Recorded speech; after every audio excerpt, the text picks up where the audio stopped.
नायगिरिफोर बे भिडिअनि गेजेरजों आङो मोनसे गिदिर बाथ्राखौ बेखेवनो थांगासिनो दङ। दिनै आङो बाइबेलनिफ्राय बेबायदि बाथ्राखौ बेखेवनानै होनो हास्थायदों जाय बाथ्राखौ गोबां ख्रिस्टियानफोरा दासिमबो मोनथियाखै। जानो हागौ नोंथाङाबो बे बाथ्राखौ मोनथियालाबानो बेबायदि ख्रिस्टियान जानानै दङ जेराव नोंथाङा बे बाथ्राखौ मोनथियाखै। बेनिखायनो बे बाथ्राखौ दिनै नोंथांमोननो आङो बेखेवनानै होगोन।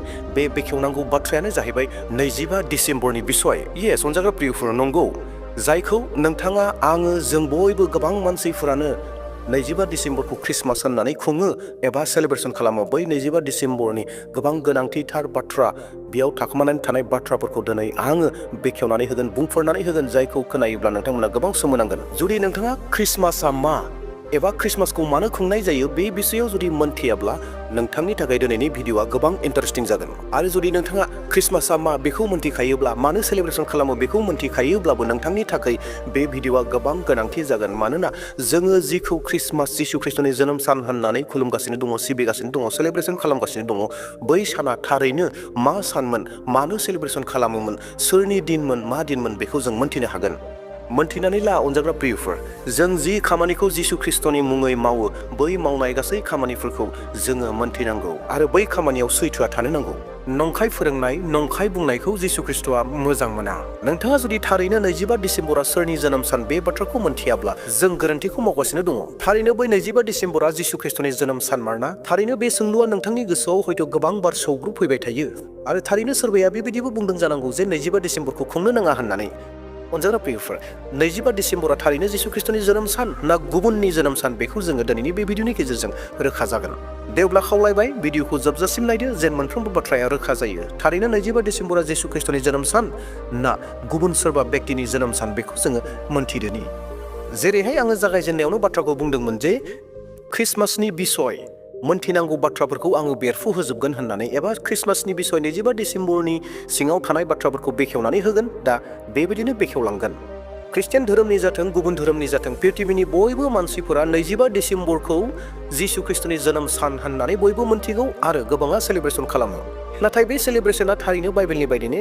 बाइबेला जोंनो बे बिसयखौ बुंदोंना? बाइबेला बरदिननि बिसय माबाफोर बुंदों ने? जों जुदि बे बाथ्राखौ एबा बे सेलेब्रेसनखौ बाइबेलनि बायदि नायनो थाङोब्ला जोङो बाइबेलखौ जागायजेननायनिफ्राय लानानै जोबजासिम फरायब्लाबो जेरावबो जिशु ख्रिस्टनि जोनोम साना 25 डिसेम्बराव जादों होननानै जोङो मोननाय नङा। जेब्ला जोङो 25 डिसेम्बरखौ बाइबेलनि बायदि नायनो थाङोब्ला बेयो सोरनि जोनोम सान जागोन? अनजाग्रा प्रियफोर, नोंथांमोननो मोनसे रोखा बाथ्राखौ बुंनानै होनो नागिरदों।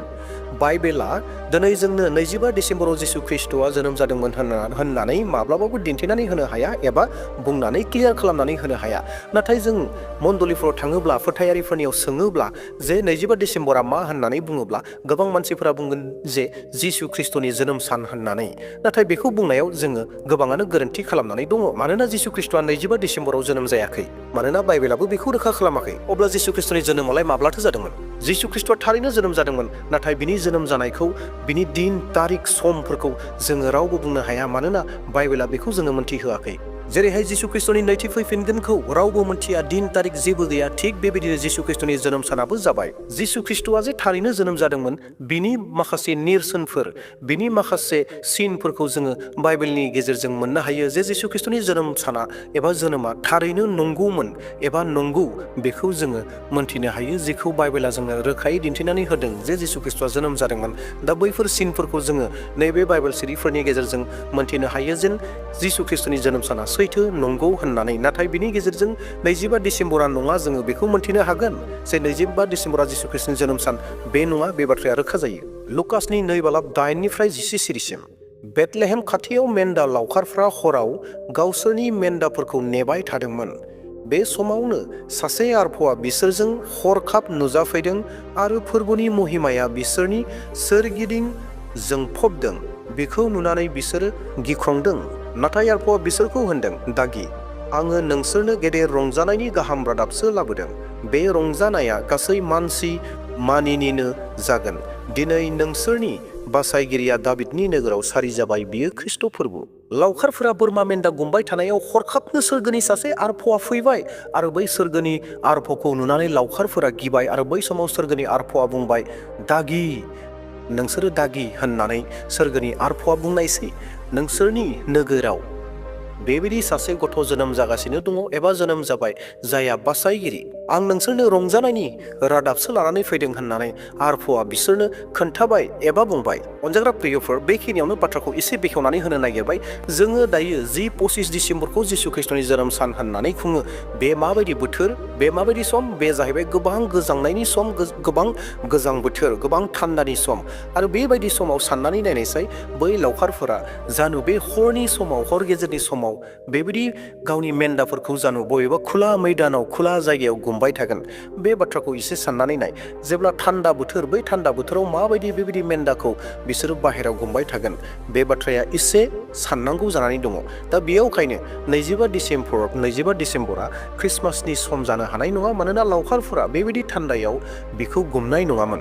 हयथ' जानो हागौ बोथोरा थान्दाबो नङा, गरमबो नङा, बेबायदि मोजां निजोम बोथोरमोन, जायनि जाहोनाव लावखारफोरा हर गेजेरावबो मेन्दाफोरखौ गांसो जाहोनो थाखाय गुमदिंनो हादोंमोन। जों नैथि जाहोन नायबावनो जे 25 डिसेम्बरा जिसु ख्रिस्टनि जोनोम सान नङा, अब्ला माथो जोनोम सानमोन बेलाय होननायखौ जोङो आरोबाव नायबावनो। अनजाग्रा प्रियफोर, दिनैनिफ्राय लानानै 2000 बोसोर सिगाङाव जिसु ख्रिस्टआ पृथिबियाव फैबाय आरो सोरगोरायजोआव थांफिनबाय। जेब्ला जिसु ख्रिस्टनि सेलाफोरा, जिसु ख्रिस्टजों सायख'जानायफोरा मण्डलिफोरखौ गायसनदोंमोन, जिसु ख्रिस्टनि खामानि मावदोंमोन, बै समावहाय जिसु ख्रिस्टनि थांखांनायनि 400 बोसोरनि उनावहायसो ख्रिस्टमासआ जागायजेनदों। नाथाय बिनि सिगाङाव जि पलमोन दङमोन, मेथ्यूमोन दङमोन, बिथांमोना जिसु ख्रिस्टनि जोनोम सान होननानै बेबायदि फारिलाइ एबा ख्रिस्टमास सेलेब्रेसन खालामाखैमोन। बै समाव गोबां मण्डलिफ्रानो गायसन जाबाय आरो गोबां रमनि सुबुंफोरा जिसु ख्रिस्टखौ फोथायबाय। नाथाय गोबां रमारिफोरा गोदोनिनो नियम खान्थि बायदि फुजा फाथाल गोबां रोखोमनि खालामनायफोर दङमोन। नाथाय बै फुजा फाथाल खालामनाय दिनखौनो गोबां ख्रिस्टियानफोरा, रमारिफोरा जिसुनि जोनोम सान होननानै बै सानखौ थिग खालामनायसै। 25 डिसेम्बरा जिसुनि जोनोम सान होननानै बै सानाव खुंबोनायसै। आरो बै 25 डिसेम्बराव थारैनो जिसु ख्रिस्टखौ नाजावैनि सिगाङाव बै रमारि सुबुंफोरा माखौथो खुलुमोमोन? बे जाहैबाय सान देबताखौ खुलुमोमोन, सोरां देबताखौ खुलुमोमोन। अनजाग्रा प्रियफोर, आरो बै 25 डिसेम्बराव बिसोरो बेबायदिनो मोनसे फेस्टिभेल, मोनसे प्रग्राम, मोनसे फारिलाइ खालामोमोन, जेरावहाय बिसोरो सान देबताखौ खुलुमोमोन, सिबियोमोन। जेब्ला जिसु ख्रिस्टखौ नाजावबाय, जिसु ख्रिस्टखौ नाजावनायनि उनावबो, गोबां ख्रिस्टियान जाखांनायनि उनावबो बिसोरो बै फारिलाइफोरखौ खालामबाय थानो हास्थायदोंमोन। थिग बेनिखायनो माखासे ख्रिस्टियान सान्थौगिरिफोरा, गुरुफोरा सानबाय जे जिहेतु जिसु ख्रिस्टआ बुहुमनि सोरां, जिहेतु जिसु ख्रिस्टआ गासै सुबुं माहारिनि सोरां, दा बेयावहाय जोंनो गुबुन सोरांखौ खुलुमनांगौनि दरखार गैलिया होननानै साननानै एबा बिखौ बै फोथायारिफोरनो फोरोंनानै 25 डिसेम्बरावनो जोङो जिसु ख्रिस्टनि जोनोम सान फालिनोसै होननानै गासैयावबो घोषणा खालामनाय जाबाय आरो बेखौनो थि खालामबाय। आरो बेबायदिनो बे नेमखान्थिफोरा सोलिबोबाय थाबाय। आरो बै खालामनाय, बै जागायजेननाय, बै खान्थिफोरनि गेजेरजों जि जोनोम मोननाय ख्रिस्टमास, बै ख्रिस्टमासआनो बुहुमनाङै दिनै साथिफबनानै थाबाय। गोबां मिसनारिसफोरा बेखौनो बुंबाय, गोबां ख्रिस्टियानफोरा बेखौनो बुंबाय जे 25 डिसेम्बरा जिसु ख्रिस्टनि जोनोम सान होननानै। नाथाय थारैनो 25 डिसेम्बरा जिसु ख्रिस्टनि जोनोम सान नङा। बे जोनोम साना जाहैबाय बै सान देबताखौ खुलुमनाय, बै सान मोदायखौ खुलुमनायनिसो रमारिफोरनि मोनसे फेस्टिभेलमोन, जि समाव जिसु ख्रिस्टखौ मोनथियाखैमोन। दा बेवहायनो अनजाग्रा प्रियफोरनि भिडिअनि गेजेरजों बेखौनो रोखायै मोनथिहोफिननो एबा गोसोखांहोफिननो हास्थायदों। 25 डिसेम्बरा जिसु ख्रिस्टनि जोनोम सान नङा, जेरावहाय जोङो बिब्लिकेलि बाइबेलनिफ्रायबो फिननायखौ मोननो हाया जे 25 डिसेम्बरानो जिसु ख्रिस्टनि जोनोम सान होननानै। आरो लोगोसे जोङो माखासे इभेन्ट्सफोरखौ नायोब्लाबो 25 डिसेम्बरा जिसु ख्रिस्टनि जोनोम सान, जों बेखौ मोननो हाया एबा नाजावनो हाया। ख्रिस्टनि थैजों बायख'जानाय प्रियफोर, जों मोनसे बाथ्राखौ गोसोआव लानो नांगौ, बे जाहैबाय 25 डिसेम्बरा जिसु ख्रिस्टनि जोनोम सान होननानै जेब्ला जोङो गावनि खुगाजों बुङो, जोङो फोलायो, जोङो नंखायखौ बुङो, सैथोआ गैया जायो।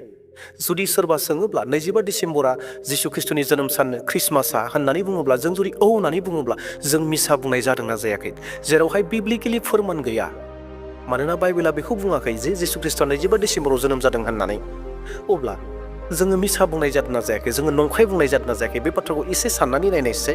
जेरावहाय 25 डिसेम्बरा जिसु ख्रिस्टनि जोनोम सानानो नंथारा, अब्लाबो जोङो गोबां बुंथिगिरिफोर, गोबां फोथायारिफोर, गोबाङानो गोदोनिफ्रायनो बेखौनो खोनाबोबाय थानायखाय जों गोसोआव साननानै लाबाय जे 25 डिसेम्बरा जिसु ख्रिस्टनि जोनोम सान। आरो जोङो बेबायदिनो बाथ्रा बुङै बुङै मेसेजफोरखौ जोङो होयो, जों मेथाइफोर बनायो, गोबां रोखोमनि लेखाफोरखौ लिरदों जे 25 डिसेम्बराव जिसु ख्रिस्टआ जोनोम सान होननानै। 25 डिसेम्बराव जिसु ख्रिस्टआ जोनोम जाबाय होननानै गोबाङा बुङो। नाथाय जेब्ला जोङो बेबायदि बुङो, जोङो फोलानाय जायो, जोङो मिसाखौ बुंनाय जादों। जिसु ख्रिस्ट'आ नंखाय बोसोन होनायखौ गाज्रि मोनो, नंखाय बाथ्रा बुंनायखौ गाज्रि मोनो। दा बेवहाय अनजाग्रा प्रियफोर, जोङो 25 डिसेम्बरा जिसु ख्रिस्ट'नि जोनोम सान होननानै बुंनायखौ नागारनानै जोङो एसे आलादायै बुंनो सोलोंनाया मोजां। बै सानखौ मा मुं होनानै जोङो सेलेब्रेसन खालामगोन बे साफ्रोमनिबो आलादा आलादा अपिनियन बाथ्रा जानो हागौ। दा बेवहाय आं बेखौ बुंनानै फोजोबना होनो नागिराखै जे बै सानखौ जोङो बेखौ बुंनाया मोजां जागोन होननानै। नाथाय अनजाग्रा प्रियफोर, जों जि खामानिखौ मावबाय थादों बे इसोरनि गौरब जाथों, जिसु ख्रिस्ट'नि बाख्नाय जानायनि जाथों, जों जेन बेखौ बिनि गौरबनि थाखाय जोङो बाहायबाय थादोनि। आरो लोगोसे जों सानोब्ला जिसु ख्रिस्ट'नि फैनायानो गाहाम रादाबनि थाखाय फैदों। दा बेयावहाय जों गाहाम रादाबनि सान होननानै बुंनो हायो। आरो लोगोसे जोङो बै सानखौ गाहाम रादाबनि सान होननानै बयनिबो गाहाम रादाब होनायनि मोनसे सानखौ फालिनो हायो। दे अब्ला प्रियफोर, जिसु ख्रिस्ट'नि गौरबनि थाखाय गासै खामानिखौ मावदो। नाथाय 25 डिसेम्बरा जिसु ख्रिस्ट'नि जोनोम सान नङा, बेखौ जों जोनोम सान होननानै जों जेन फोलानानै थाबाय थाया, जों नंखायखौ बुङा। दे अब्ला प्रियफोर, साफ्रोमनिसिम इसोरनि आशीर्बादा थाफ्लायथों। जय मसीह, प्रेज द लर्ड, हालेलुया होनना आंनि भिडिअखौ बेसेयाव दोनथ'बाय। Thank you.